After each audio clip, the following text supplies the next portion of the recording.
aí, galera, beleza? Como é que vocês estão? Meus amigos, que fim de mês. Gente, o dia ontem foi mais movimentado que o normal. A gente vai começar olhando aí a entrevista do presidente da corte mais poderosa desse país. Ele falou algumas coisas que vale no mínimo um suspiro, né? Outras até são interessantes, até são notícias que trazem um pouco de esperança, pelo menos no que diz respeito ao possível fim de vários inquéritos. Enfim, o primeiro tópico é só essa entrevista. Aí depois vamos falar sobre eleições, sobre a ótica da esquerda, comentar o que está acontecendo no Rio de Janeiro com o Eduardo Paes e o que a esquerda está fazendo, sua movimentação pelo voto útil. Depois vamos para São Paulo, falar do senhor Guilherme Boulos, falar principalmente sobre a senhorita Tablet do Amaral, tá demais. Quero mostrar um vídeo para vocês. Vamos ter uma análise interessante da CNN. Tem aí 5 recortes. Um sobre a Tabata, 4 sobre confusões na direita. Vai ter muita coisa no vídeo sobre isso. Aí o da Tabata, eles falam sobre a questão dela com a Faria Lima. Teve uma cartinha, né, da democracia, a mesma turma da Frente Ampla, pregando o voto útil de São Paulo para barrar o bolsonarismo. E a gente entra na eleição por aspectos mais à direita. Mas eu não vou falar propriamente de nenhum candidato, a não ser a eleição de Minas Gerais. Quero falar umas coisas do Bruno Engler. E a gente vai falar algumas coisas que estão rolando na direita, algumas notas que saíram. E a análise que teve ontem na CNN achei bem interessante, por isso que eu recortei, mostro aqui para vocês. Vem na linha do que eu vou comentando para vocês, que a eleição ela se expandiu e ela não está restrita apenas ao pleito municipal. Tem alguns movimentos que são interessantes, que estão acontecendo. Tentar olhar alguns ganhos, algumas derrotas, etc. Tudo mais. Tem muita coisa para eu comentar. E no final, mas acho que não vai dar tempo, alguns assuntos que mostram porque o Brasil segue acorrentado e sem sair do lugar. Mas vamos lá. Gente, é suspiros do início até o fim. Mas tem umas coisinhas interessantes.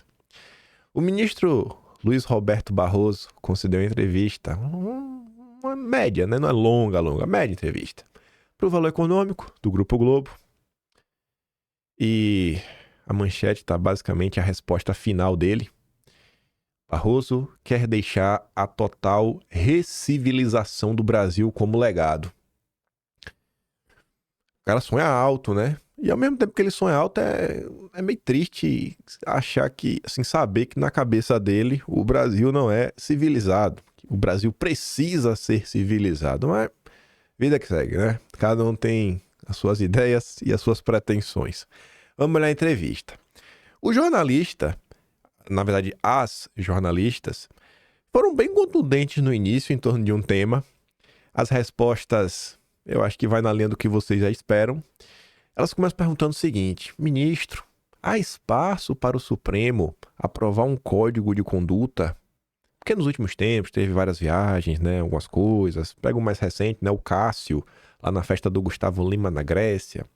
Aí o ministro Barroso diz que o maior código de ética que há no judiciário é o do Supremo. Absoluta transparência com que a gente julga e com que a vida dos ministros é acompanhada pela imprensa. Não há nenhum judiciário em nenhum lugar do mundo que sofra o tipo de controle que o judiciário brasileiro sofre. As pessoas sabem todos os lugares aonde eu vou, sabem até se eu estou namorando ou não. Ave Maria, né? É a coisa mais transparente que existe. E eu que caio nas fake news de que, né, os réus não têm acesso aos autos, né, precisam dos inquéritos. Não, mas é o judiciário mais transparente. Todo mundo sabe de tudo que está acontecendo, né? Quando tem notificações, contas, suspende essa conta na rede social, né? 100% transparente. Tudo transparente. Tudo 100% transparente. Não seria importante, ministro, institucionalizar isso? Eu sei que vocês são muito transparentes, mas não seria importante? Aí ele responde: eu não descarto a possibilidade de um código de ética, embora já exista a lei orgânica da magistratura. A rigor, não há nada de errado em um ministro ir a um evento de empresários ou um jogo de futebol. Diante da transparência que existe, cada um faz as suas decisões pessoais e se sujeita à crítica pública. Agora, se a crítica pública foi demais, né? Esteja preso. Isso tem sido discutido internamente. Neste momento, não há uma discussão sobre a edição de um código de conduta. O que eu incentivo, mas cada um tem o direito de fazer as suas escolhas, é que a agenda seja pública, como não há imposição legal, acaba sendo uma decisão individual. Aí pergunta, que eu esqueci de cortei ali a pergunta sem querer, mas pergunta sobre, pela resposta vai dar para entender. Ele fala assim, ó. Ela fala o seguinte, lembrei. Nos Estados Unidos, recentemente, eles aprovaram um código de conduta. Será que não poderia ser feito algo similar? A Suprema Corte Americana fez isso. Aí ele responde: o maior fiscal do Supremo é a TV Justiça. Qualquer pessoa pode ver o que a gente está fazendo, falando e julgando. Todos os julgamentos, todos os inquéritos. Nos Estados Unidos, os julgamentos não passam na televisão, tudo decidido em uma sala fechada. Portanto, eu repito, não se descarta a ideia de um código de ética, mas não está na mesa agora. Parte das críticas que o Supremo sofre decorre da transparência da corte.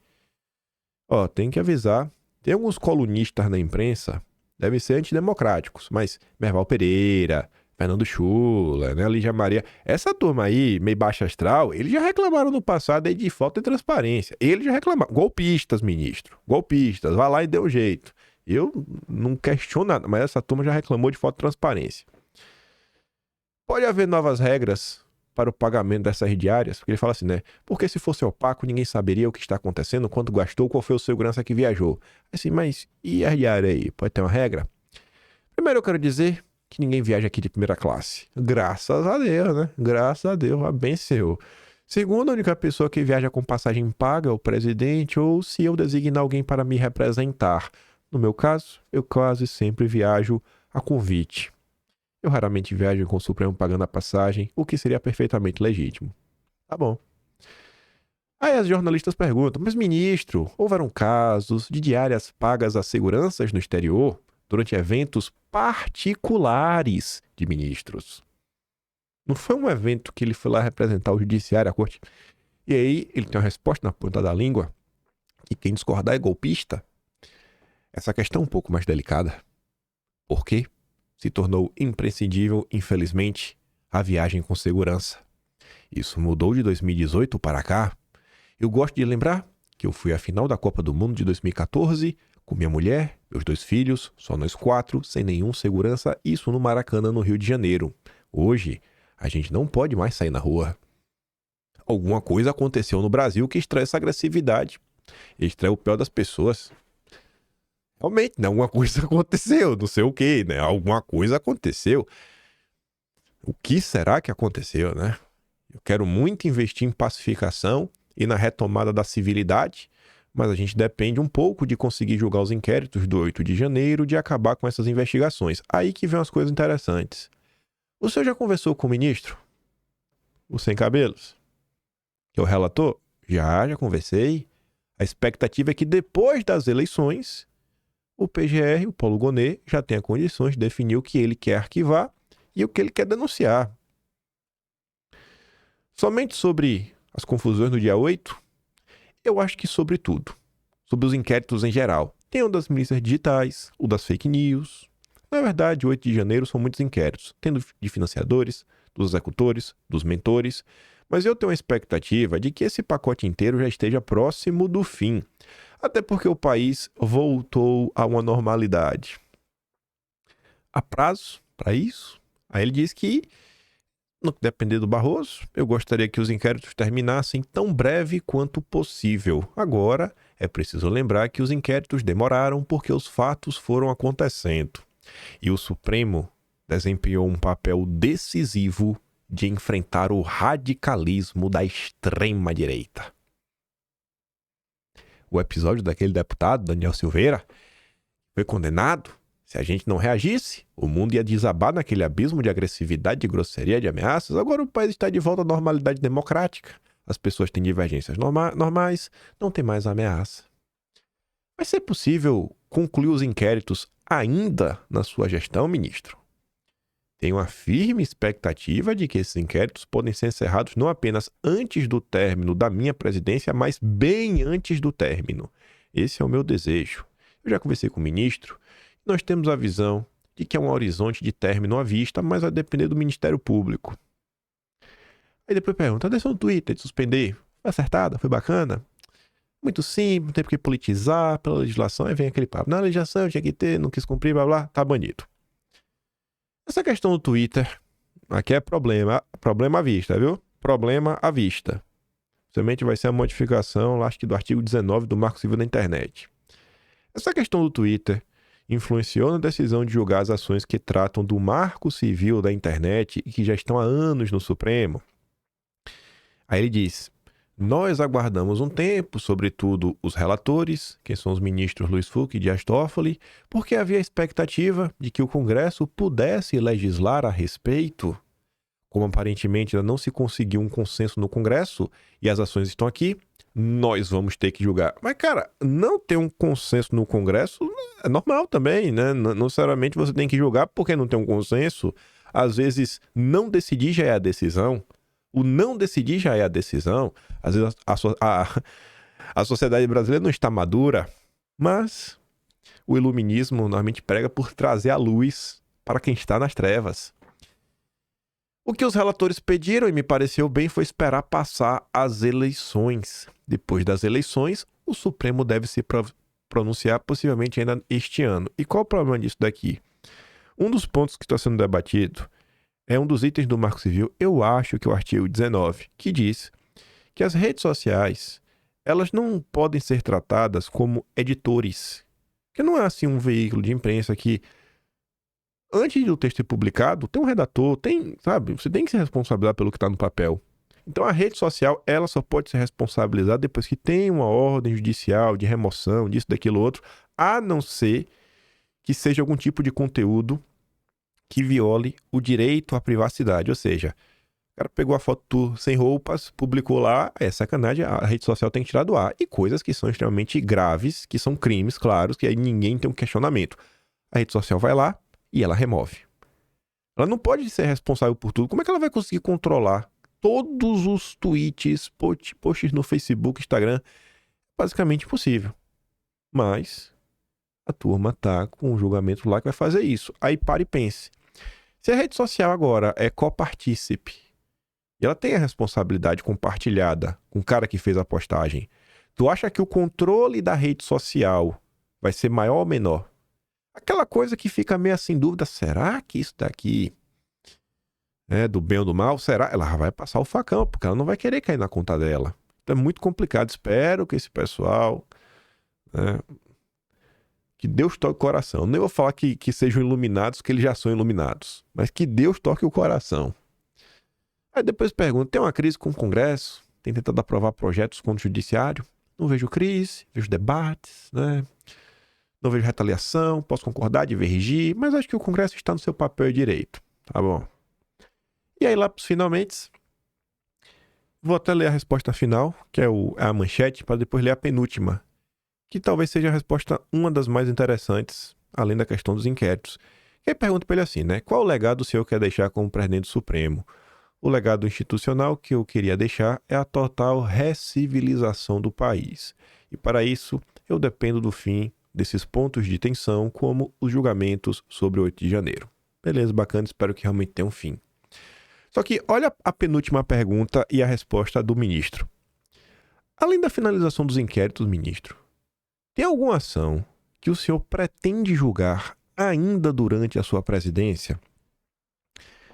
Como é uma corte constitucional, você está lidando com alguns temas que o resultado deles ajuda a moldar a sociedade. Pode abrir diversos precedentes, né? Mil e uma coisas.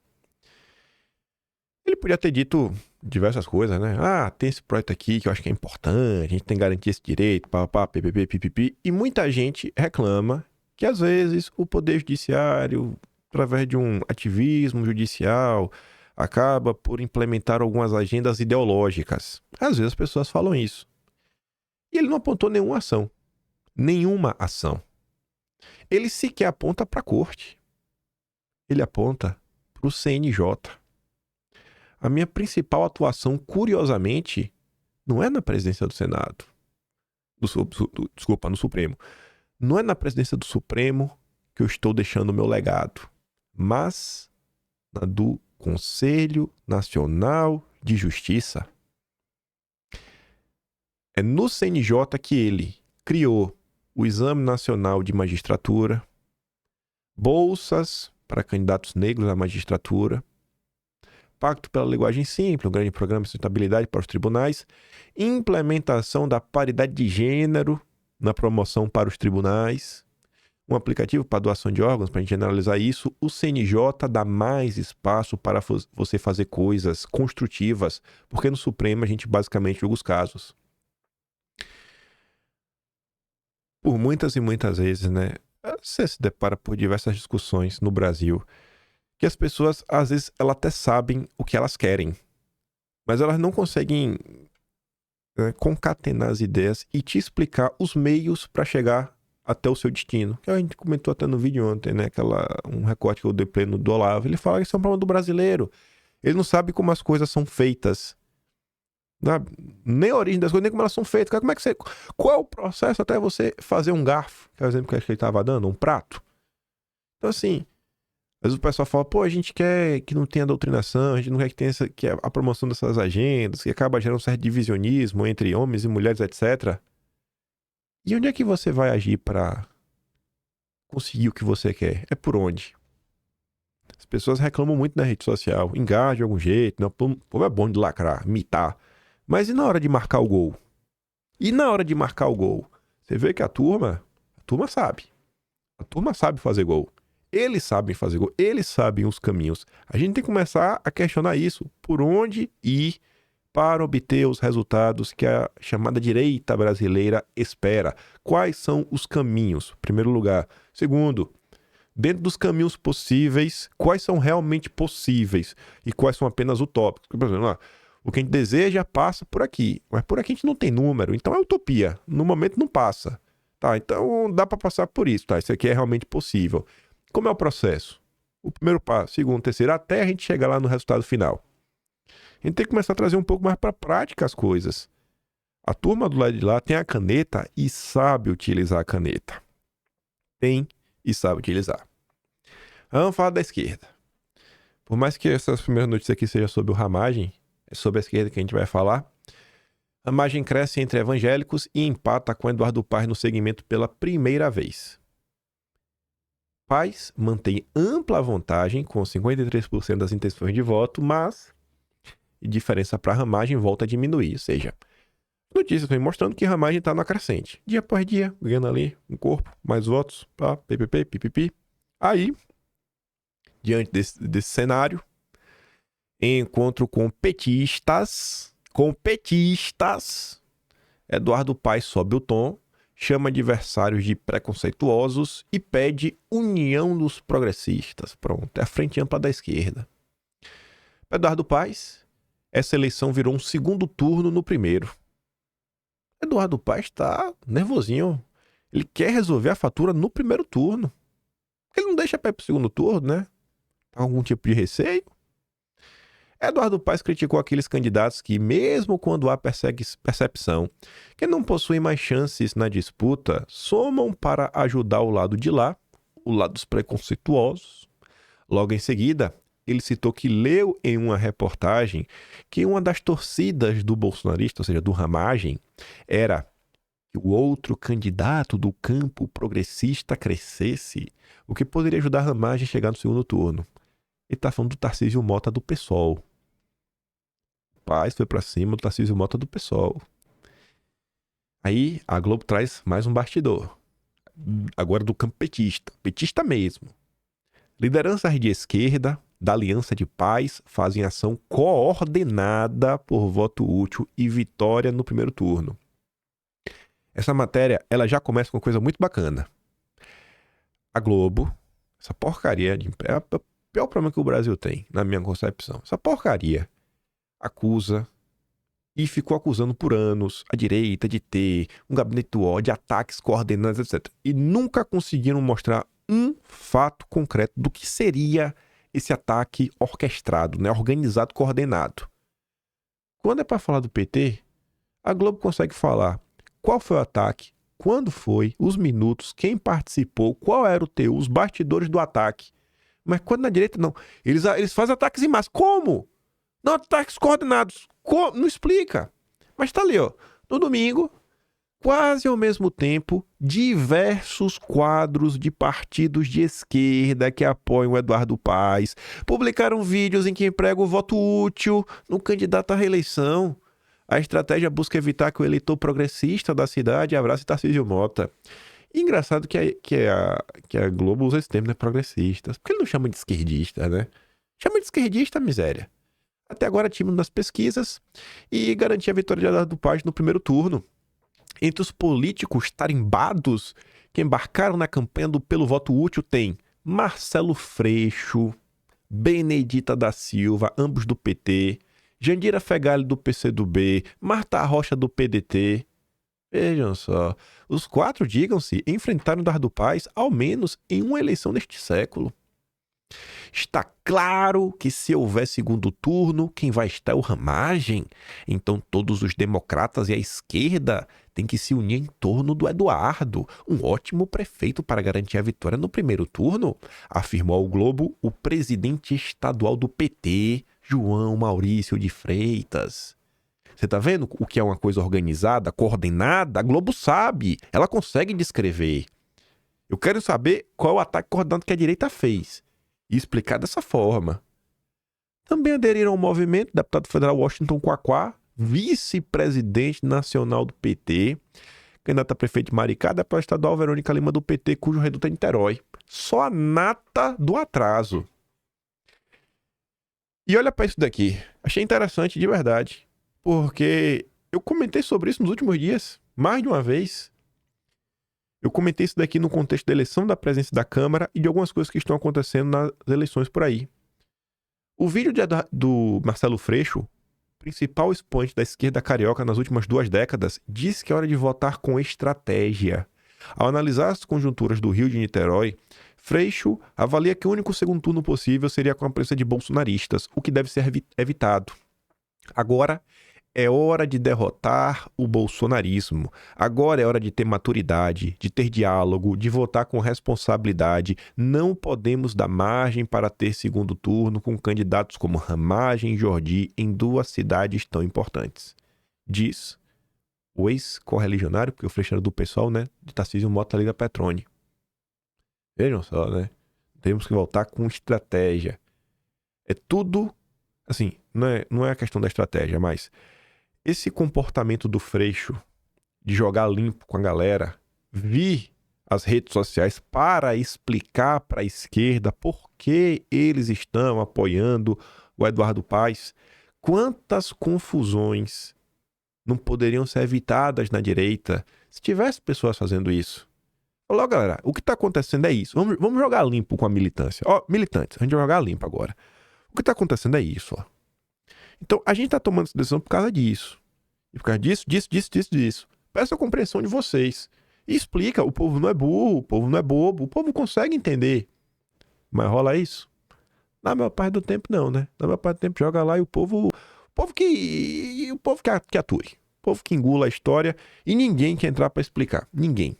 A esquerda de campo, vai lá, explica. Não, cara, deixa eu te contar o que está acontecendo. Pra você não ficar revoltado aqui com a vida, você não fala que Lula é um traidor, um safado, frouxo, safado e tudo mais. Vindo para São Paulo, a reta final aí, eu acho que tá bem aberta. E tá bem aberta mesmo. Não acho que a Tabata vá para o segundo turno, mas eu não sei quem vai para o segundo turno. A Tabata, ela pode ser um desses problemas. Nesse sobe e desce, candidato se desidrata, ganha voto e tudo mais. O próprio Boulos vem patinando, pelo menos o que a Globo vem apontando. A Tabata na reta final desafia a campanha de Boulos, Marçal e Nunes. Na pesquisa divulgada nesta quarta, Tabata aparece com 11% das intenções de voto. Eram 8% na semana passada, ou seja, ela cresceu. Nunes teria 24%, Boulos 23%, Marçal 21%, que configura um empate técnico. E se a Tabata crescer mais? Eu acho que ela tira votos do Boulos na maior parte do tempo. Se a Tabata crescer mais, não sei. Vai Boulos e Marçal? Se a Tabata desidratar, o Boulos normalmente vai por mais votos. O Boulos se garante no segundo turno. E na disputa entre ambos? Ambos, né, do candidato da oposição. Vamos botar assim, Nunes e Marçal. Qual vai ser o resultado final? Então, não sei. A gente pode ter... eu não consigo bater o martelo e falar quem que vai pro segundo turno. Desde a semana passada, os estrategistas de campanha de Boulos vinham contando com a desidratação da Tabata, com a migração dos votos dela pro Boulos. Não rolou, não aconteceu. Embora as pesquisas mostrem que a candidata do PSB não tem chances de ir para o segundo turno, elas também digam que Tabata é resiliente, não perdeu votos e ainda ganhou uns pouquinhos, né? Aí no debate, parece que a Tabata não tá disposta a ajudar o Boulos não, viu? Ela mira críticas em Boulos para tomar os votos anti-pessoal de Nunes. Eu não sei se o objetivo da Tabata é esse, não. Eu não sei se o objetivo da Tabata é, vou tomar aqui o voto. Não, acho que não, cara. Eu já falo por quê. Eu vou dar play aqui pra vocês verem o que a Tabata falou. Fiquei surpreso com a coragem. Eleição muda as pessoas, rapaz. O período eleitoral é tipo Natal. As pessoas se transformam. No debate, Tabata disse que Boulos mudou de opinião sobre a fumaça, né, descriminalizar, legalização no meu corpo, minhas regras, ditadura na Venezuela.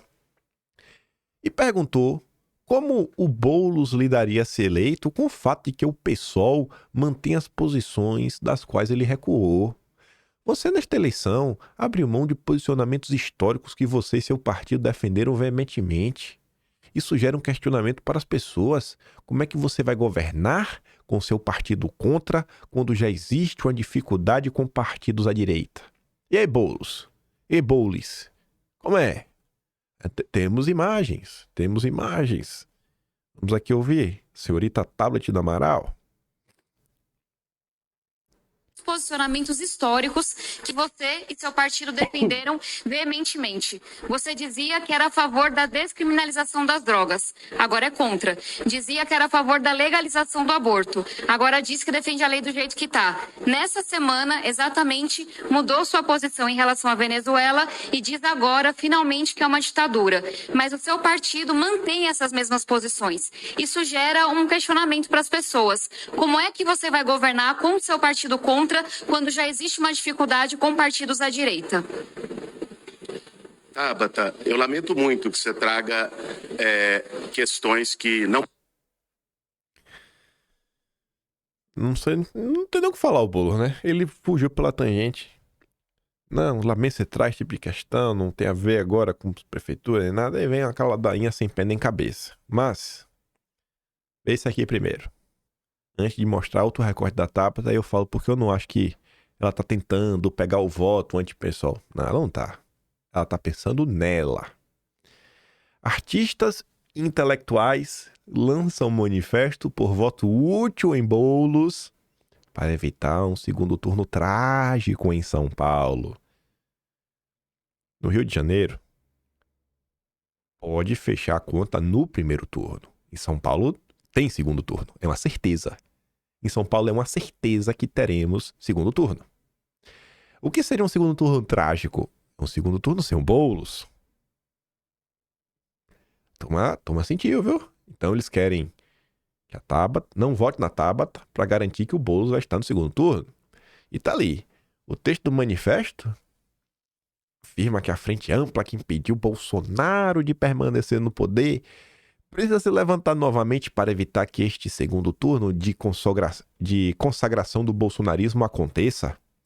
A situação de São Paulo, a maior cidade do país, é especialmente preocupante porque estamos diante do risco de 2 candidatos bolsonaristas passarem ao segundo turno, Pablo Marçal e Ricardo Nunes. Um resultado como este representaria a consagração pelo voto popular da violência política, defesa da tortura, negacionismo, destruição dos direitos, do descaso com os mais pobres, desprezo com a cultura, com as minorias, com a democracia, além do vasto programa de destruição do meio ambiente. Tô emocionado. Aí assino a carta. Eu não sei quem é o Alexandre Fontes, né? André Jurama, o Sim também não. Arnaldo Antunes eu sei, né? Cantora lá do Titãs. Barnabé não sei. Beatriz Bracher, né? Turma do Itaú. Vai ser, Wolfson, Carla... Bandeira de Mello, já vê esse nome. Denise Fraga da Globo, não conta. Eugênio Bussi da USP, os pianos, tá sempre lá no Estadão enchendo o saco. Fernando Meirelles, cinegrafia, cinema, um negócio desse, né? Não conta. Juca Kfouri é jornalista revoltado. A Lídia Schwartz é basicamente uma das pesos pesados do soro no Brasil. Marilena Chauí é aquela que não gosta da classe média. Nando Reis, nossa. Raí. Renato Janine Ribeiro, já ouvi esse nome, não é estranho.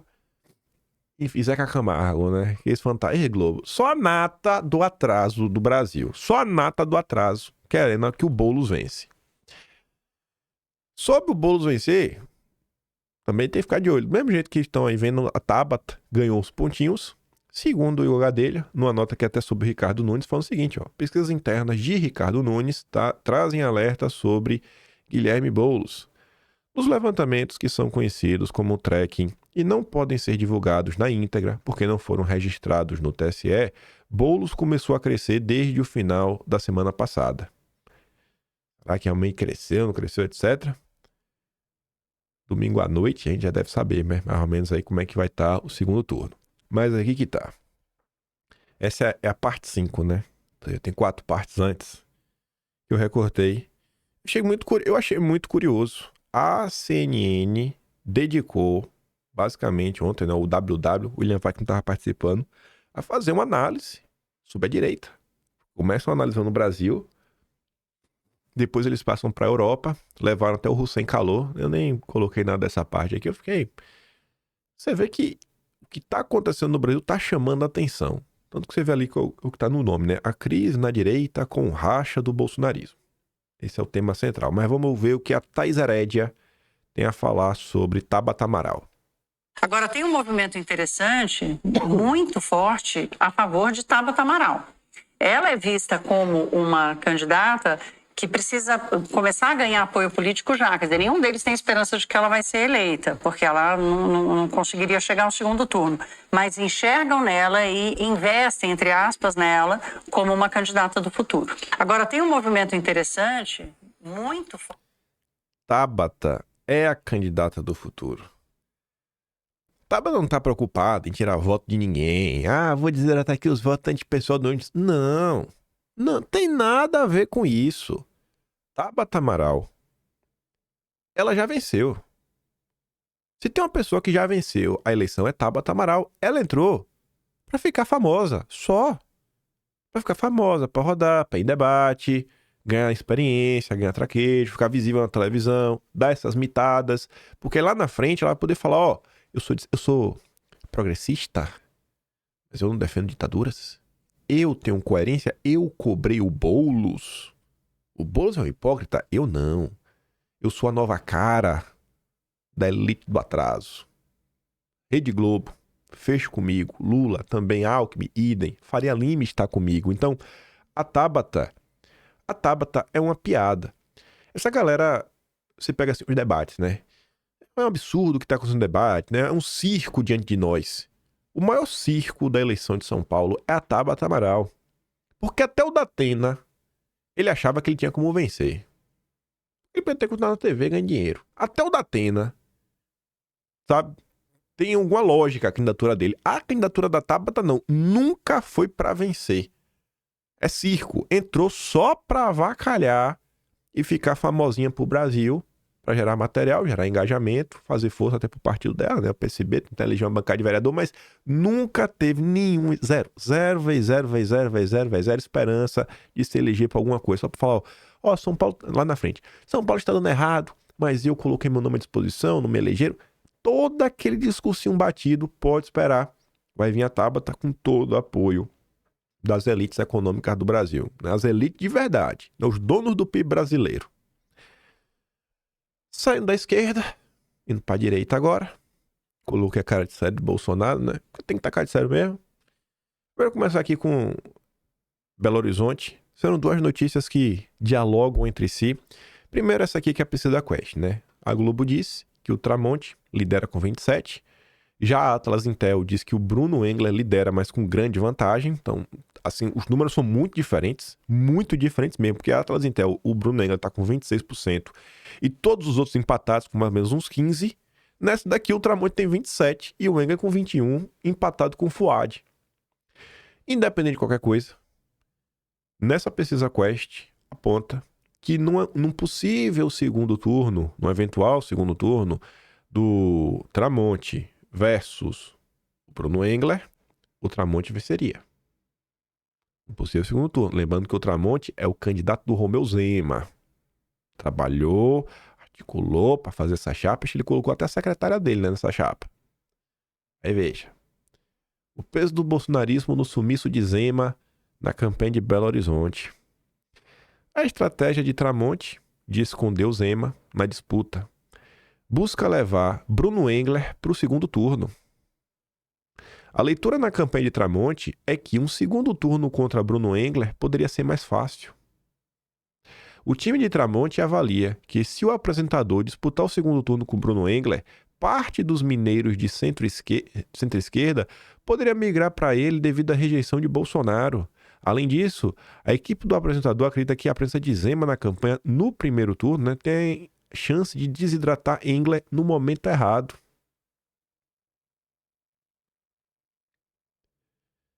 Esse candidato, ele sequer teria corpo, né, força, se não fosse o apoio de Romeu Zema.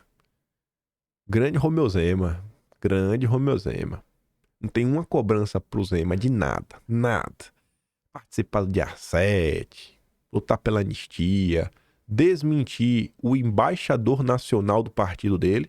Não sei se o embaixador nacional... Acho que o embaixador nacional tá acima de um governador, né? Porque é uma questão partidária. Existe uma hierarquia. Você tem um presidente do partido, depois você tem o embaixador, que é o Deltan Dallagnol. Mentiu, mas mentiu com força, aquela história do acordão. Desmentido pelo próprio Cláudio Dantas depois. Rapaz, coisa feia, viu, Deltan? E o Zema... Ninguém pode cobrar o Zema. Ninguém pode. Minas Gerais, com candidato realmente assim, com a história dentro do conservadorismo. Bruno Engler. E não tem apoio. Vamos ver pra onde vai, viu? Essa questão da eleição de Minas. Eu quero ver como é que isso aí vai terminar. E espero que as pessoas tenham memória lá na frente. Espero que as pessoas tenham memória e não façam críticas seletivas. Indo para a esquerda para falar da direita, esse recortezinho aqui rápido. Em todos os lugares do Brasil, o Bolsonaro viajou o Brasil inteiro. O Fortaleza foi para o Nordeste, foi para o Sudeste, teve no Sul do Brasil na última semana. O Bolsonaro está viajando o Brasil inteiro. A gente falava que o Bolsonaro negociava um processo de anistia. E esse processo está acontecendo. Não se espantem se o Bolsonaro não terminar esse processo preso. E mais do que isso, já falamos aqui, bom que fica registrado, né? Mas se a gente errar, também errou. A ideia do bolsonarismo é olhar para essas eleições municipais pensando em 26. Para eleger o Tarcísio presidente? Não. Para eleger uma bancada do Senado enorme, para mudar a configuração do Supremo Tribunal Federal, para anular todas as investigações e as condenações possíveis do Bolsonaro no âmbito do Supremo Tribunal Federal. Instala uma anistia no Congresso, no Supremo Tribunal Federal, e o Bolsonaro volta para a cena política mais rápido do que a gente imagina. O cenário desenhado é esse, e o aumento da força do Bolsonaro nessas eleições é muito ruim para a gente, para o campo progressista, para a democracia, mas é muito bom para eles, porque reforça essa força política do Bolsonaro, enquanto ainda, com essas investigações todas, com condenações, como um ativo político importante. Curioso, né? Tem uma investigação contra Bolsonaro, busca e apreensão. Nossa, passaporte foi retido. Mas ele se vendeu pro sistema. É o que a galera diz. A Tsuki postou esse recorte de ontem lá do ICL e ela fala assim, ó. O último levantamento realizado pela Folha ligou o sinal de alerta na esquerda que acompanha a movimentação política e está preocupada com o aumento da força de Bolsonaro nessas eleições, enquanto parte da direita não entende ou diminui a importância das andadas de Bolsonaro pelo Brasil. Eles já entenderam a estratégia por parte do bolsonarismo que não se deixa levar pelo momento. Vocês lembram quem mais estava preocupado com a configuração do Supremo a partir de 2026? Felipe Neto. Felipe Neto. Então assim o pessoal está olhando mais do lado da direita às vezes, e às vezes motivado pelo que está acontecendo em uma única cidade. Rapaz, o bicho do Bolsonaro, o velhinho Bolsonaro apanha, viu? Mas vamos continuar. Gente, eu achei muito curioso. Tem alguns eventos que acontecem que não tem como não prestar atenção. A CNN, ela fez uma reportagemzinha especial, sabe? Bota assim, faz uma ediçãozinha, assim, aquela chamada tipo de 2 minutos. Aquelas reportagens de TV aberta, tipo que vai no Jornal Nacional, só pra falar da divisão da direita. A coisa tá tão latente, que até a CNN tá comentando. Assim, tá óbvio, não sei se ela tá bem óbvia, né? A coisa tá bem óbvia, tá todo mundo observando. Esse foi sempre o meu ponto desde junho. Vão transformar a eleição em outra coisa. E já deixou de ser outra coisa, né? Enfim, tem 4 partes, vou dar umas pausas. E, como eu falei outras vezes, né? Quando eu falei outros assuntos, é o seguinte: não fica preso aos rótulos. Tenta não ficar preso a nenhum tipo de rótulo que a CNN utilizar. E também não se deixa levar por qualquer nome que você ouvir e bater um gatilho. Falar, falou de pessoa que eu gosto. Não se deixa levar. Tenta olhar o contexto. Tenta olhar assim, o que é que a turma da CNN, que é 100% alinhada ao establishment, com base no que você está falando isso, tá? Sabe quem que manda a CNN hoje?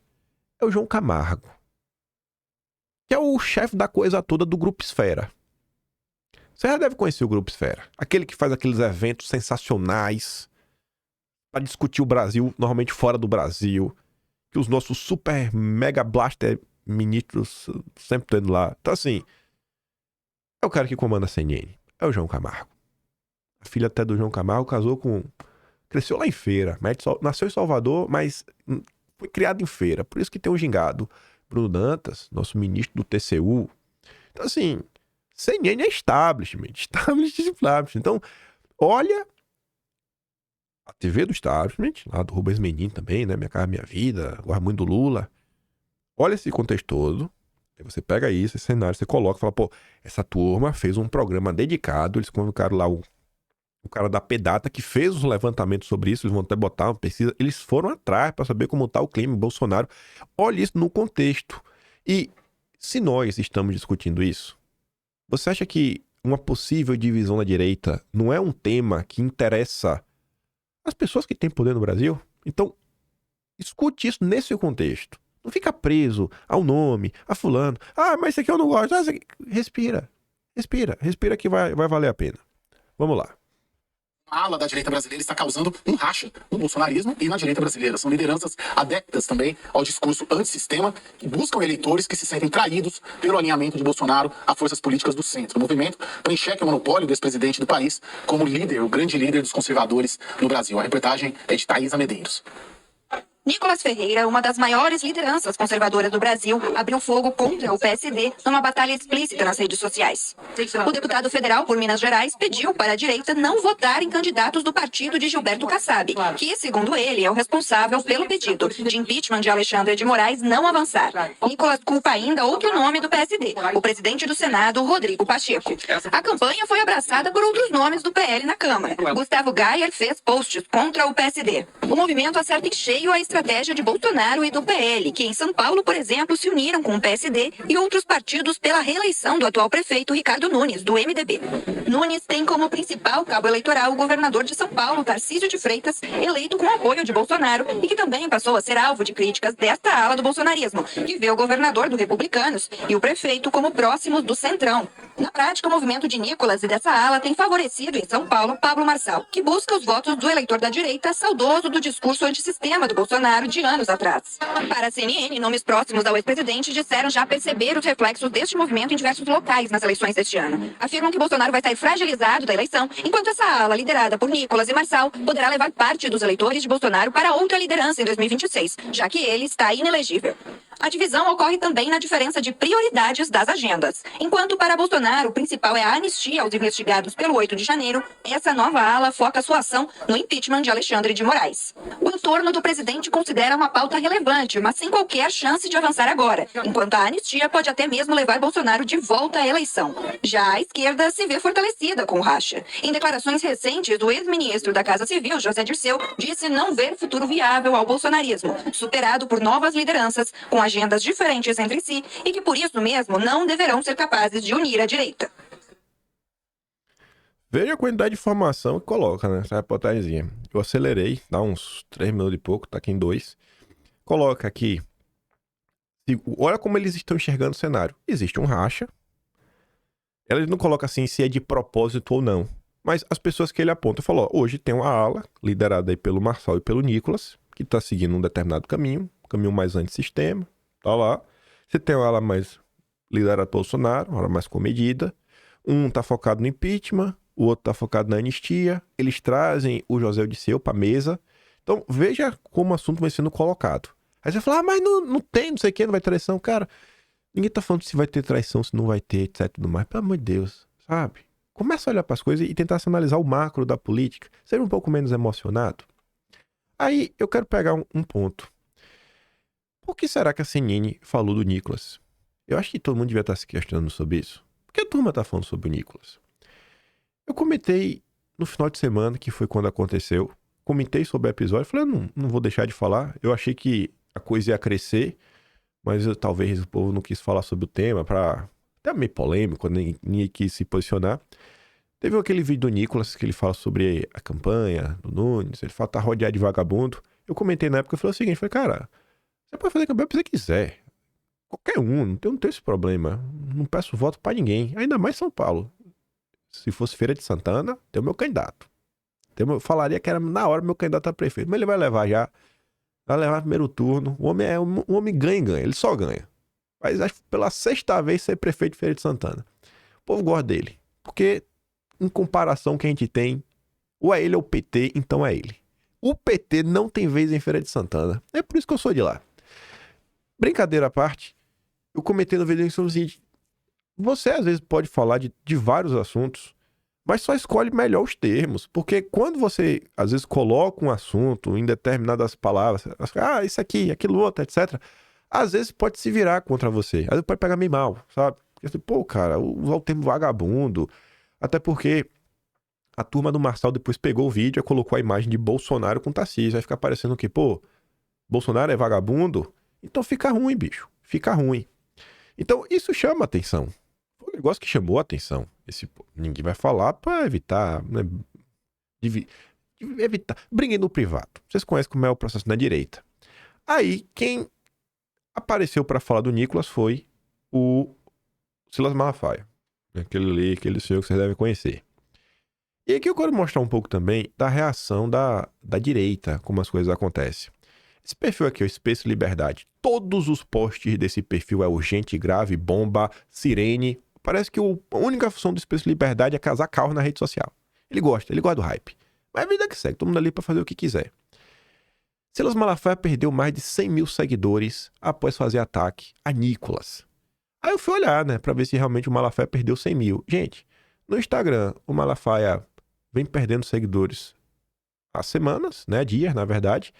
E se você somar os últimos 30 dias, o Malafaia só perdeu 70 mil. Então, o Malafaia não perdeu 100 mil seguidores no Instagram por atacar o Nicolas. E no Twitter? Será que ele perdeu 100 mil seguidores no Twitter por atacar o Nicolas? Não. Perdeu 200. Perdeu 200. Então, assim, é fake news. Fake news. Motoboy de treta. Motoboy de treta. O que foi que o Malafaia falou?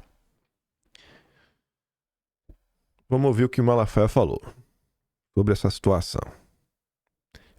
Esse vídeo completa em 3 minutos.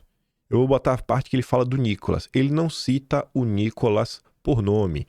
Ele fala um camarada que nem tirou a fralda na política. Ele tá falando do Nicolas. Ele não cita nominalmente, mas esse é o pedaço que ele teria atacado o Nicolas. O que eu vou falar aqui é sério. Um camarada que nem tirou a fralda na política e que pertence ao PL, o partido de Bolsonaro, gravou um vídeo para ajudar esse psicopata mau caráter de Pablo Marçal. Ele fala um monte de asneira, mas eu vou destacar aqui algumas. Ele disse no vídeo que o prefeito aqui em Bolsonaro apoia, está rodeado de vagabundos e pertence ao sistema. Significa que também Bolsonaro está rodeado desses caras, já que apoia o prefeito e que pertence ao sistema. E que Pablo Marçal não pertence ao sistema. Eu provo que Pablo Marçal pertence ao sistema. Ele faz um jogo de Alexandre de Moraes e já disse que se for eleito prefeito vai governar com a maioria dos partidos. Agora, você que pertence ao PL, Bolsonaro nunca pediu a ninguém do PL para apoiar o candidato dele, que é o prefeito. No mínimo, você deve respeito e consideração a Bolsonaro. Tinha que ficar de boca fechada,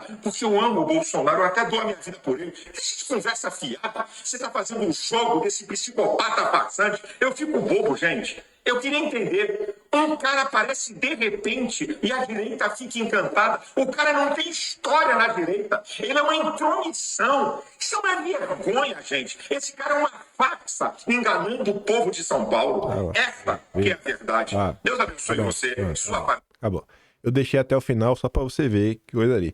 No início do vídeo ele fala mais de Marçal. Mas como eu tô preocupado com o Marçal, eu tô querendo olhar essa história. A direita, é a preocupação aqui, sem levar... colocando os personagens só porque eles estão envolvidos, mas não é por personalismo, esse ponto. A fala do Malafaia, pelo menos pra mim, parece até o mesmo perfil, né? Aqui não era ataque. Malafaia vai pra cima de Nicolas e diz que ele é um camarada que nem tirou a fralda na política. Tinha que ficar de boca fechada, deixa de conversa fiada. Você está fazendo o jogo desse cara lá. Acho que o ponto que o Malafaia levanta foi mais ou menos ali que eu falei. Tem algumas coisas que...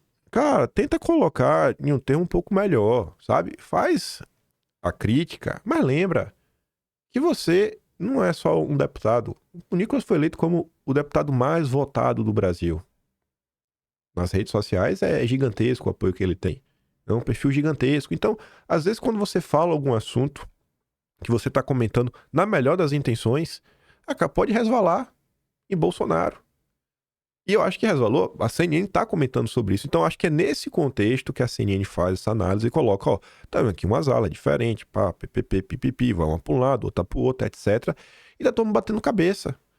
O que a gente deveria estar olhando para toda essa situação, porque a gente tá falando de Brasil, eu não tô falando de São Paulo, estou falando de Brasil, é olhar para essa situação como um todo e tentar ver assim, cara, qual é a lição que fica pros próximos momentos, os próximos meses, próximos períodos. Sabe que olhando pra isso eu não tô tremendo demais na cama tal que hoje. Então, igual a lição que fica, sabe? Como se comunicar de uma maneira que a gente consiga se aproximar mais dos nossos objetivos sem causar tantos prejuízos. Olha a confusão que já se instaurou. Aí pau viola pra tudo que é lado, baita confusão. Às vezes por uma palavra. Você podia ter comentado de um jeito, comentado do outro, etc, tudo mais, enfim. Aí voltando. A turma lá começou a debater. Esse rabo, quem vai falar é aquele cara ali de óculos. Ele é da AP Exata, ele faz levantamentos. Aí vamos ver o que ele comenta e depois o comentário dele com números, apontando os números de como estaria a crise dentro da direita. Então vamos lá, Sérgio. Agora de novo eu só vou pedir para você recomeçar a sua resposta. Eu havia te perguntado sobre a menção que você coloca no seu artigo no Estadão de ontem, colocando o ex-presidente Jair Bolsonaro como uma espécie de rainha da Inglaterra nessa eleição. Queria que você lucubrasse um pouco mais, por gentileza. Em primeiro lugar, a gente tem que observar que o fato da direita estar rachada não quer dizer que ela está diminuindo, né? Eu acho que até é um sintoma de uma consolidação dessa direita e, como não há espaço vazio na política, o Bolsonaro está inelegível e as peças começam a se movimentar já para 2026. Então eu digo que ele é a rainha da Inglaterra, faço até uma brincadeira, porque as pessoas pedem bênção a ele, evitam falar mal dele, mas tentam superar essa liderança, né? E me parece que o centro hoje está muito focado na direita, né? O centro no Brasil ele é um pouco amorfo, né? Ele vai se moldando de acordo com as oportunidades e o país realmente se tornou muito mais conservador, né? O crescimento das igrejas prova isso e mesmo a esquerda, né? Ela já tenta deixar algumas pautas que eram caras a ela um pouco de lado. E dentro da direita isso também acaba gerando uma disputa, né? De espaços. E o que a gente observa é que realmente o Bolsonaro começou a ter muita crítica, algo que nós não víamos antigamente, né? Ou seja, até Bolsonaro poder se reeleger, ele era considerado uma liderança praticamente unânime entre a direita e agora é acusado de ceder a desejos do partido, de estar mais ligado ao sistema, né? E parece que há uma fatia da direita que é um pouco mais radical, que não entende um pouco o jogo do poder, né? Como é que ele se estabelece, o equilíbrio de forças, né? E o Bolsonaro, como foi presidente, já tem um pouco mais de noção disso.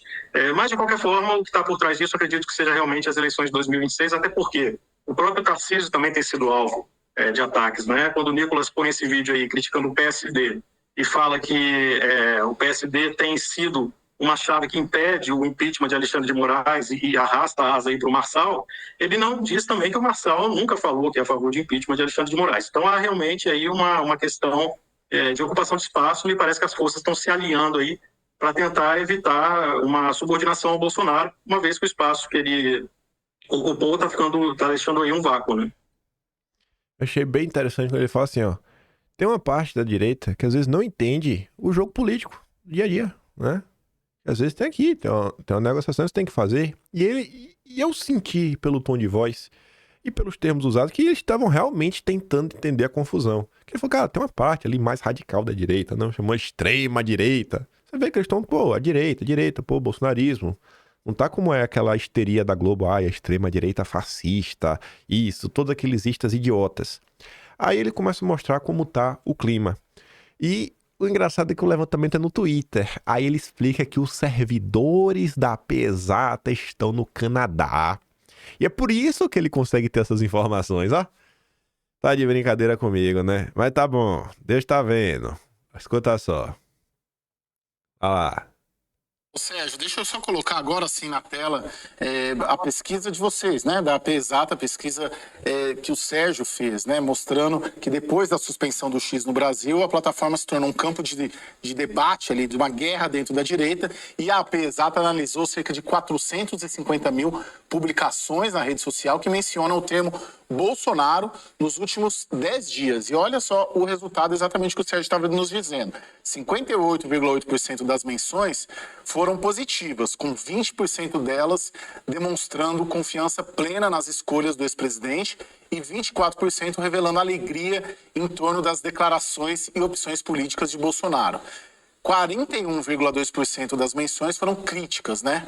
E desse percentual, aí é bem interessante, tem uma presença dos seguintes sentimentos na crítica ao Bolsonaro por parte da direita. 18,3% expressaram raiva, com manifestações de frustração e indignação. 12,1% manifestaram tristeza e desânimo devido a essa divisão da direita. 10,1% mostraram aversão às alianças do PL e 8,5% tinham medo das derrotas eleitorais de candidatos abraçados por Bolsonaro. Eu tô falando pra vocês um tempão, né? Eu falei, rapaz, o banimento do Twitter, ele desfigurou o debate público. Hoje quem tá na direita é o Twitter. Basicamente. Desculpa. Hoje no Twitter quem está lá é a direita. A esquerda não tá lá, tá no Blue Sky. Ou seja, numa bolha de direita, dentro da bolha da direita, 41%, né? 4 a cada 10 pessoas estão reclamando de Bolsonaro. Tá basicamente meio a meio, gente. Tá basicamente meio a meio. Não é pouca coisa. Não é assim, 10% está insatisfeito, 20%. A cada 10, 4 estão revoltados. Fora o que a pesquisa não consegue quantificar. Eu acho que tá de sair pra mais, eu. Tô achando até bom. Eu tô achando até bom que 58,8 é positivo. Eu tô achando até bom, rapaz. Eu tô achando até bom. Eu acho que quando o Twitter voltar, e a tia do Zap voltar, o povo comum voltar, etc., melhora os índices. Mas tá sendo desse jeito. Então, o que sai do Twitter, por muitas vezes, as pessoas acham que ali é a realidade. E eu te garanto que quem trabalha com comunicação, todo mundo que você acompanha, a maior parte se informa pelo Twitter. Forma opinião pelo Twitter. Então, às vezes a pressão que a pessoa sofre lá no Twitter acaba por repercutir no comentário que ela faz na internet, aqui, acolá, etc, e tudo mais. Eu sinto que eu sou bem blindado a isso. Por mais de um motivo, porque eu não fico muito fechado no Twitter. Eu entro no Twitter, eu vejo o mundo do Twitter, mas ao longo do dia, como eu leio muito jornal, o jornal me puxa de volta, eu fico meio que no meio do caminho. E eu também tenho várias listas, se bem agora com o Twitter banido, tá horrível pra mim, algumas coisas. Mas é o que eu tô comentando. Vejam o tamanho da confusão. A cada 10 pessoas, 4 estão revoltadas com o Bolsonaro. Eu acho que não é pouco. Isso numa rede social de direita. Aí eles tentam entender, cara, e o desfecho disso daí? Vai pra onde essa briga? Vai pra algum lugar ou a turma vai ficar unida? Sérgio, para finalizar, era a minha pergunta anterior, antes da gente perder a conexão. Que tipo de direita vai sair disso tudo? Eu acho que essa é a grande questão que nós temos que saber, né? Quando a esquerda se fragmentou, surgiu o PSOL, por exemplo. E o PSOL nunca teve a força dessa direita fragmentada, né? Ele só teve essa força quando ele se juntou praticamente ao PT. Então, me parece que essa direita fragmentada, ela tem uma força bem mais ampla, né? Ela já abarca uma parte do eleitorado bem significativa. Então, eu acredito que possa realmente surgir aí um embate forte, né? Resta saber se no eventual segundo turno em 2026 com a esquerda, essa direita vai se unir, porque a esquerda ela tem a capacidade de brigar unida, né? Ela briga e depois ela consegue caminhar junto.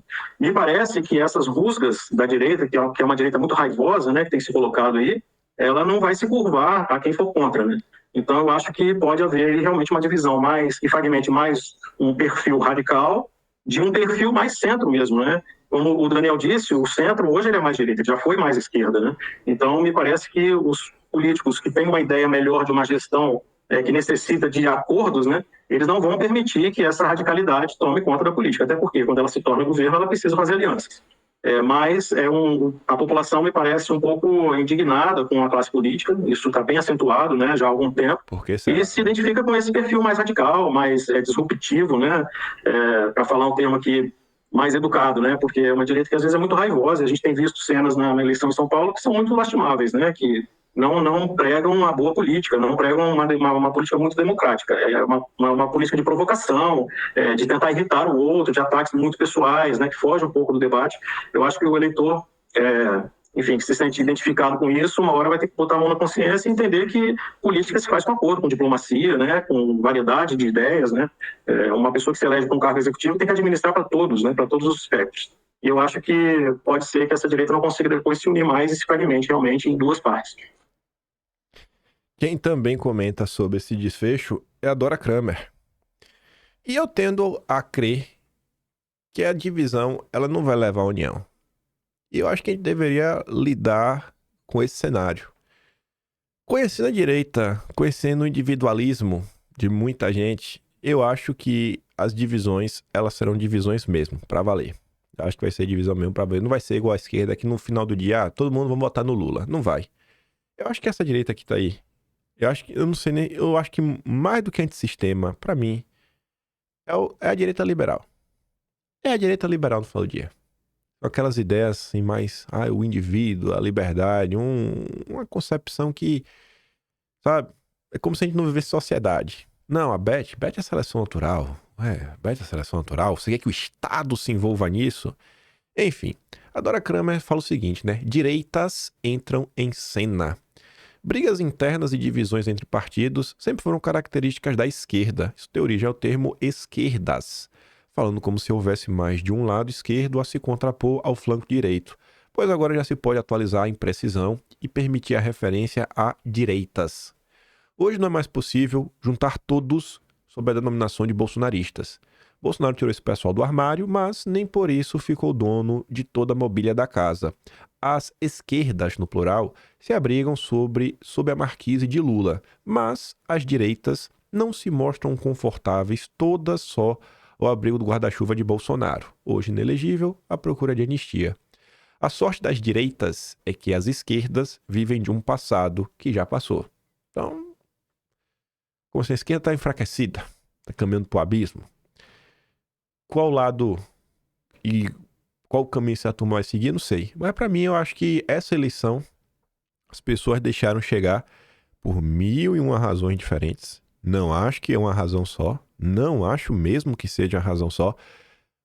Você pode querer falar, o que está acontecendo é proposital. O pessoal fez de propósito. Beleza, pode ter o cara que estava interessado nisso. Tem um cara que, sabe, já não estava contente com algumas coisas. Tem um cara que tá cansado demais com a política e não quer saber de porcaria nenhuma.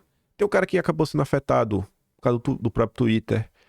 Vai ter a confusão que aconteceu por falta de empenho de políticos de direita de fazer o que o Marcelo Freixo fez, de explicar as coisas, tentar colocar, sabe, em pratos limpos a situação, explicar 1000 fatores, conjuntura, 1000 fatores. A questão é que dividiu. Finalmente chegamos na divisão da direita. Finalmente chegamos. E está todo mundo vivo. Agora é pensar. Eu espero que ambos os lados no plural, não só são dois, ambos os lados aí da direita que surgiu, eu espero que elas todas amadureçam. E comece a criar movimentos de realmente sim, de verdadeira ocupação de espaço. Começar a ter agendas mais concretas. todas começarem a se debruçar sobre a agenda legislativa, sobre um projeto de país. Pô, se tiver 3 direitas, 4 direitas, cada um com um projeto de país bem coeso, apresentar para o eleitor poder, cara, eu quero isso aqui, aquilo outro, capaz no final do dia até se unirem de novo, se cada um tentar fazer isso. A turma tem que amadurecer. Agora, até aqui eu tava falando da direita como todo, sem tentar personalizar nada. Não falei mal de ninguém. Agora que eu vou falar mal. Porque aqui é uma parada que pra mim é a parada mais cara que existe. Se tem um assunto que eu nunca deixei nada passar, é coisa que envolve liberdade de expressão no contexto de acusações, de gabinete do ódio, disso, de ataques em massa, perfis organizados, ataques coordenados, toda essa ladainha. E eu acho que o Ricardo Salles, ele teve uma fala aqui horrível. Horrível. Pode ter sido, sabe, tá chateado com o que tá acontecendo, tô sendo atacado na rede social. Mas tem algumas linhas que eu acho que não se deve cruzar mais de jeito nenhum. Esse ponto aqui é o que até hoje eu pego no pé do Monark. O Monark, quando ele entrevistou o Weintraub, o Monark perguntou se tinha um gabinete do ódio, etc. Na época o Weintraub não tava de mal de Bolsonaro não. Tava mais ou menos já, mas não tava de mal não. Aí o Weintraub falou, não sei. Não sei. Do que eu vi, não tem. Ele não negou que não tinha gabinete do ódio. Aí o Monark em vídeo falava, eu sei como é que funciona a internet, tá ali usando robôs, bots, todos eles usam. E pra mim, você não faz uma acusação dessa sem prova. Porque o caos que a gente tá vivendo hoje é exatamente essa acusação. É essa acusação de falar que tem perfis que estão recebendo dinheiro disso, recebendo dinheiro daquilo outro, e pipipi, pipipi, papapá, pipipi. E nunca foi provado nada. Nunca foi provado nada. Nunca. São as acusações que vêm desde a CPMI das fake news. Então assim, cara, vocês estão disputando a eleição, vocês são políticos, vocês têm que amadurecer um tiquinho. O Salles falou que tem gente que muitos que estão difamando nas redes sociais, né? Pessoas que não aderiram ao Ricardo Nunes estão na folha de pagamento. Então assim, eu acho que ele tá chateado porque ele tá sendo atacado, estão sendo difamado. Pode ser o que for. Mas tem um guarlinhas, bicho, que não cruze. Não estão fazendo isso de graça. Estão fazendo porque estão ganhando muito dinheiro. Se o Salles tem uma prova disso, rapaz, publique. Eu serei o primeiro a compartilhar, ir atrás, puxar a capivara desses perfis, dessas pessoas e comentar. Mas não acuse isso. Não acuse isso. De coração, velho. Não acuse isso. Isso é ruim. Isso é horrível. Isso é horrível. A gente tá aqui exatamente por causa dessa tese. Que os apoiadores de Bolsonaro eram robôs e que recebiam dinheiro e que fala o que for, xinga, fala o que você quiser, fala da mãe do Ricardo Nunes, fale da avó dele, que a avó é 2 vezes mais sagrado, fale da avó. Mas não faça esse tipo de acusação, cidadão. Não faça. Aí eu fiquei meio chateado, né? Por exemplo, vou trazer um exemplo concreto. Aí você vê que, porque eu me preocupo com algumas coisas, e as coisas que estão acontecendo. No início desse mês, antes do 7 de setembro, Bolsonaro concedeu uma entrevista a Paulo Verde, que ele sugeriu, ele não ordenou que não levassem cartazes. Foi uma sugestão. Ali postou, sempre é urgente pro Espaço de Liberdade, percebeu? Tudo é urgente, tudo é sereno e urgente.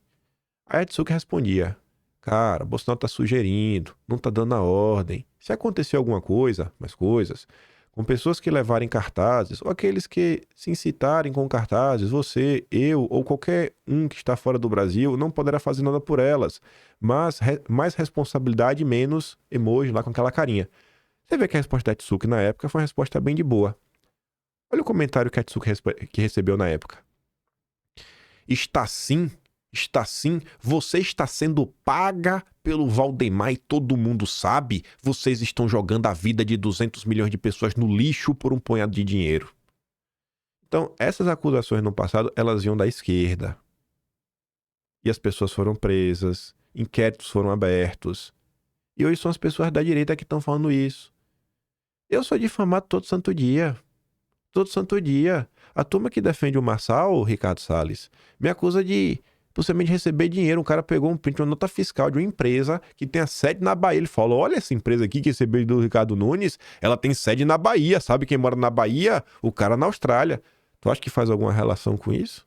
Mas me acusaram disso. Durante o governo Bolsonaro, essa mesma turma me acusou de receber dinheiro do Fábio Faria. de ser contratado pelo Centrão e nem por isso eu levei para esse ponto. Então bota a mão na consciência, cara. Bote a mão na consciência. A Tsuki na época até mostrou, cara, eu sou bloqueada pelo Valdemar. Como é que eu tô recebendo dinheiro? Aí, uma coisa que eu achei curiosa também, o Salles, ele tava sem postar nada no Twitter. A data tá errada. É porque eu botei o print para levar pro Atlas. Porque isso aqui, aqui é setembro. Foi mal.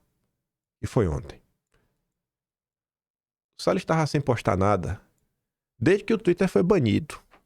O Salles voltou no Twitter só pra postar isso daqui. Eu acho que o Salles tá se deixando levar. Porque eu acho que essa postagem não foi dele. Sabe por quê? Essa postagem aqui, ó, tá meio deformada. Sabe quando perde qualidade a imagem? Eu acho que o que o Salles falou isso daqui, acho que ele tá chegando material pra ele por alguém. Alguém tá mandando pra ele. Fala, Salles, olha o que estão falando de você. Aí ele fica com raiva, aí ele vai lá e fala coisa que eu acho que não condiz com a realidade. Essa imagem tá desgastada. Se o Salles tivesse batido o print disso daqui no celular dele, no computador, não tava em baixa qualidade. Ainda mais que tá aqui, né? Traduza esse post. Isso aqui foi tirado por alguém que está com o Twitter em inglês. Sou bom nisso. Análises forenses. Então, assim, nessas horas, né, de se defender, todo mundo é o primeiro. Mas nós defendeu o Jair. Mas, enfim, um perfil chamado Isentões falava, ó, já corre a boca grande em São Paulo, que ao longo desta semana, Marçal oferecerá um jantar a Ricardo Salles para discutir a formação de uma chapa presidencial em 26. Bolsonaro já é carta fora do baralho para eles e para a tal direita limpinha? Essa a lealdade deles? Aí o Salles responde, fui, sou e sempre serei Bolsonaro presidente. Não há hipótese de apoiar alguém contra ele. Nunca, isso não significa, entretanto, ter que apoiar a reeleição do candidato do sistema, não adianta querer criar intriga. Pois bem, saiu ontem e a Mônica Bergamo conversou com o Salles e ele confirmou e falou um pouco mais. Marçal se reúne com empresários em jantar organizado por Salles. De boa, faz campanha para quem quiser. Mas tá ali, ó. Salles confirma o encontro. Então, em tese, essa questão do jantar tinha, mas o jantar não é que o Marçal que propôs o jantar por causa do Salles, na verdade foi, segundo aqui, né? Os empresários pediram pro Salles fazer uma ponte com o Marçal. Enfim, como o Marçal é visto como potencial candidato a presidente em 26, o encontro com empresários está sendo visto por alguns setores do bolsonarismo como o lançamento do nome dele para a disputa contra Lula, tendo Salles como vice. O ex-ministro desmente de forma enfática a possibilidade. O meu candidato já está definido, é Jair Bolsonaro, afirma ele. Beleza. E se Bolsonaro não for o candidato? Se Bolsonaro estiver apoiando, sei lá, alguém do sistema, vamos botar assim. E de boa também, todo mundo ali para apoiar quem quiser. Todo mundo é livre para apoiar quem quiser. Nem vou ficar pegando no pé disso daqui. Só vou pegar no pé de novo naquela história ali do irmão. Não acusa os outros, a não ser que tenha prova, de receber dinheiro. Se tiver prova, você acusa. Até porque, você é chato agora. Quem tava lá com o negócio de pagamento, para impulsionar recorte, etc. Mas quem tem um campeonato de é o Pablo Marçal. Então, pelo amor de Deus, vamos ter um pouco de coerência, é bom senso. Não deixa se levar por ataque de rede social. E aí, para chegar nos finalmente, Rafael Globo fez aqui um comentário polêmico. Ele fala assim, ó, aqui não tem nada a ver com nada que a gente comentou no vídeo até agora, mas acho que tem a ver com esse processo de amadurecimento da direita. Ele fala que a direita, 72 horas, né, tic-tac, depende do ministro. Graças a ele, recebem cliques, ganham engajamento, vivem desta audiência pelas plataformas. A moda agora é atacar Bolsonaro por ele não criticar o ministro publicamente, como se todas as suas decisões não fossem confirmadas em corte. É a gente olhar, gente, pro Brasil de uma forma um pouco mais ampla. Até brincar sobre isso no passado, né? Se proibir falar do judiciário, vai ter gente que não vai ter nada pra falar. Não dá para o único problema do Brasil ser só o judiciário no Brasil. E a turma meio que, enfim, né? Até quando você olha a questão da CNN, você vê o foco de um lado, o foco do outro. A gente tem que começar a olhar as coisas com um pouco mais de pé no chão. Um pouco mais de pé no chão, um pouco mais de realismo. Não sei se essa é a melhor palavra para ser utilizada. E mais uma coisa, e agora a gente termina o vídeo, para você ver que eu não quero personalizar. Eu quero falar da direita. Eu quero ver a direita avançar, amadurecer, chegar em algum lugar. Quem postou isso daqui foi uma pessoa de direita. Perfil aí qualquer, não importa. O pessoal publicou um vídeo. Eu entenderia se a pessoa publicasse e depois apagasse. Mas a pessoa publicou um vídeo. Recebeu inúmeros comentários que o vídeo é antigo, que o vídeo não condiz com nada do que está acontecendo nesse momento. E a pessoa não apaga. Eu pergunto para vocês, gente, a gente reclamava lá atrás que a esquerda desinformava. Olha, a esquerda está mentindo, a esquerda está publicando fake news, blá blá. Poxa, cara, com que moral agora a gente vai falar qualquer coisa? Esse vídeo aqui realmente foi uma vitória, mas tem um tempão, tá ali, ó. Pacheco assinou, primeiro passo pro impeachment. Cara, isso aqui não tem nada a ver com impeachment. Tomou uma checada ainda, além dos comentários de pessoas comuns avisando, bicho, esse vídeo é antigo, tá fora de contexto. Ali, a autora do post utiliza um vídeo antigo, de contexto genérico, para divulgar informação falsa que Pacheco aprovou impeachment. Isso não é verdade. Vamos olhar, gente, sabe, de cabeça em pé, de cabeça erguida. Cabeça erguida, cara. Não vamos abandonar algumas coisas. A gente chegou até aqui. O grande as da direita era rebater as mentiras da esquerda. Nós, a gente é bom nisso. A gente é bom nisso. Todos nós. A esquerda mente, a gente mostra. Não vamos abrir mão disso. A gente chegou aqui com a verdade. Uma coisa é você gostar de um candidato X, Y, Z. Você defender o caminho A, caminho B, caminho C. Mas não vamos usar de mentira. Não vamos fazer acusação das coisas que criaram um problema que a gente vive.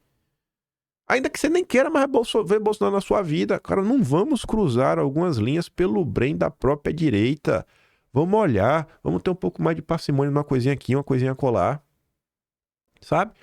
Às vezes, palavras duras soam bonito para os ouvidos, mas às vezes o resultado prático delas, às vezes não é tão grande. Só para encerrar o vídeo, eu comentei isso ontem na live. Ontem foi uma live, foi engraçado. Até a turma do MBL entrou na live. Recebi superchat de Renan Santos. Imagine.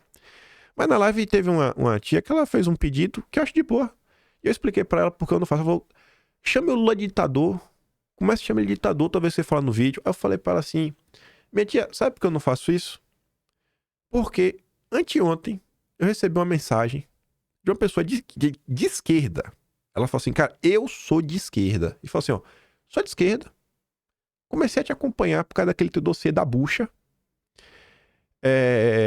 Acho que você faz análises muito pertinentes. O seu vídeo lá do Rui Costa, que foi o vídeo, acho que do sábado. Não. Foi o vídeo, acho que foi publiquei no sábado de manhã. O vídeo do Rui Costa, mandei do grupo da esquerda. Todo mundo assistiu, o pessoal concordou. Não deve ser a esquerda woke, né? Concordou com você. Siga fazendo esse bom trabalho. Quero mais vozes assim na direita. Aí eu te pergunto, imagina se naquele vídeo que eu tô falando da esquerda, eu tô criticando o Lula do início até o fim, tô falando, cara, olha como o Lula traiu a esquerda, vou colocando assim os termos, venham tentando falar, ó, gente, aqui, ó, o que a esquerda tá chamando disso é disso, vamos flexibilizar aqui a questão, vamos focar no entendimento do rótulo, em vez de ficar brigando pra ver se o rótulo tá certo ou se tá errado. Imagina você ficar, Lula é ditador, Lula é isso, Lula é aquilo outro. Aí você pega aquele Lulo afetivo, o cara que ele não é de esquerda, ele é lulista.